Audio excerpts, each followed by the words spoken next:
Afternoon, brothers and sisters. Well, actually, I guess technically it's probably still morning. It's about 10:15, 10:30, somewhere like that. Getting ready to heat me up a little early lunch. Got my Trangia heating up. I'm not allowed to have open fires in my yard. I know I've mentioned that before. A lot of times I use my grill, but I cook on this little Trangia stove here, a little Swedish mess kit, Swiss mess kit, I've heard it called. I cook on it 5-6 days a week if I'm working, so I figured I'd use it. Got my hammy laid out, getting ready to crawl up in it and catch some more snooze time on my day off, catch a little bit of sun. Don't have a tarp over it, don't need it. I got Mr. Shaw's tarp here stretched out, and I was walk on over there with that. I got it stretched out here, got it silicone treated and ready to go. Let's duck up on a hammock and take a look at it. I just got it staked to the ground and got it drying out, which is about dry now, but I'll give it plenty of time for the silicone to cure on it and do a waterproof test on it. It's a 5x7, give or take a few here. I've got a guy out on each center, one on each side in the center, and then again one, you know, I said on all four sides. Got one on each corner for a total of 8 guy out points altogether. I think it'll be plenty big enough for a you know, a 5x7 shelter type situation. You could even make an A-frame out of it. That's why I put the guy outs on the sides here, so that you can put a pole in each end, you know, a piece of wood, what have you. Make your guy out points for it, for making an A-frame shelter on the ground, kind of like a little pump tent. Like I said, it's fairly dry right now. You can see I treated this one a little bit different. It's not quite as heavy, but it is still going to be waterproof, and I'll do a test on it before I ship it out to them. Don't want my brother getting wet, man, you know. But so I threw that one together real quick. Took me about, I don't know, 30 minutes to just sew the seams over and put the guy outs on it. When it gets through drying, I'll do a waterproof test, and then I'll let the water dry off of it. We'll get it packed out and get it on its way. Alright, brothers, what I got here, we were me and my wife went shopping last night to pick up a few things, and Kraft's got this little stuff, this Easy Mac. It says ready in 3 minutes in the microwave. Just fill it to the fill line inside, which is probably about right here. I hadn't opened it up yet and looked, but at Walmart right now, these were 80 cents a piece. And then the veiny sausages are 37 cents a piece. We used to make, you know, macaroni and cheese with little weenies cut up in it. So we're going to try that. What we're going to do is, first I'm going to get me a little bit of water on for some hot chocolate. Get my little Guyat bottle here.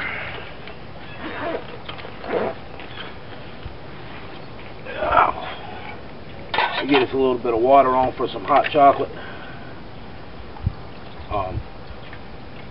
One of the things I've done with my little Swedish mess kit is I measured out a cup of water to see about where it goes, and then I put 2 cups of water in it to see where it goes. I know 2 cups of water comes just to these rivets. 1 cup comes just about,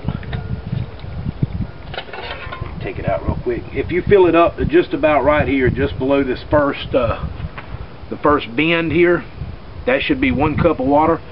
And if you fill it up to where this 3rd rivet is, right here where they've riveted on, there's 2 rivets on the bottom and then one in a triangular configuration above it. If you fill it up to that point, that should be right at 2 cups of water, or at least close enough for government work anyway. So I'm gonna let that water get to boiling, and I'll get back with you fellas and girls here in just a few minutes. Hey everybody, while I'm my water there is just about coming to a boil. So you can zoom in and you can see that. It ain't been but like maybe 2 minutes. These little Trangias, they heat up pretty fast, and they don't really use that much fuel. Main thing I like about it is you can put the lid on it and take it with you without spilling your fuel out. But let me show you real quick. I got my, of course it's tied to my bucket truck. Like I said, I don't have enough trees in my yard, but I've got my little I guess you could call this my scout bag. In conjunction with what I've got on my person and with my tarp, which does fit in a, excuse me for a minute, my tarp actually fits in this little carpet. So with that 5x7 tarp, And this little bag, when I go out in the woods, I'm set. And I've just got it hanging on my hammock right now. But what I've got, my hammock rather, my hammock. What I got in here is I've got a roll of Mason's line. Well, actually, it was sold as catfish line at Walmart. I've got a roll of bank line. I've got my small Camp USA folding saw. My Morgue Maker fixed blade knife. Y'all have seen that in some videos. And I've got a pair of pruning shears for cutting smaller limbs, small dead limbs and stuff like that. I said it's not that the saw won't work, but the pruning shears on things, you know, the size of your pinky or your fingers, those little pruning shears make quick work of them. Something else here, this mosquito netting on this hammock is zippered in. It's got one long zipper that goes down the side of it. And when you're laying in this hammock upside down like this, the mosquito netting conforms to it. So you could take a wool blanket and put inside this mosquito netting, and then when you lay down in it, that adds an extra layer extra layer between you and the cold wind. The little pocket on the side, my son looked at it and he said, well, Dad, now you can't use your pocket because it's upside down. But, you know, just grab the pocket, flip it inside out.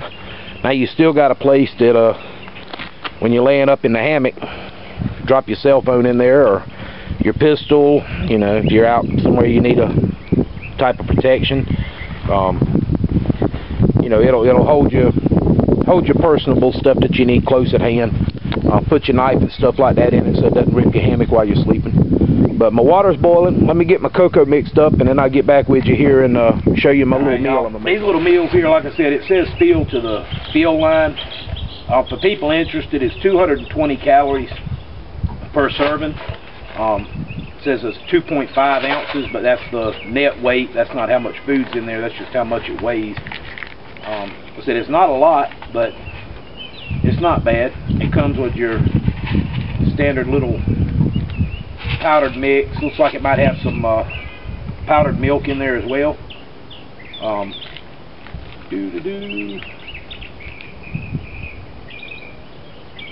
Remove lid, set cheese sauce mix aside. Add water to fill line in cup. Yeah, the fill line is about right here, so it's probably about a cup of water. So what we're going to do is we're going to get us a cup of water here.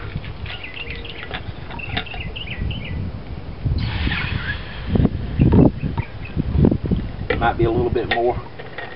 And I'm not going to cook it in the cup. You could peel the lid off a little bit when your water comes to a boil, put it in this cup, dig you a little hole in the ground and set it down in there, maybe to this first lip, and set something on top of it to help hold the heat in.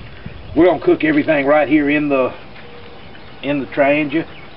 We're going to get us some vein and weenies. Now these are not diet meals by no means, but this isn't something that you'd eat every day. This is just something that you could eat, you know, just to have a good little quick meal.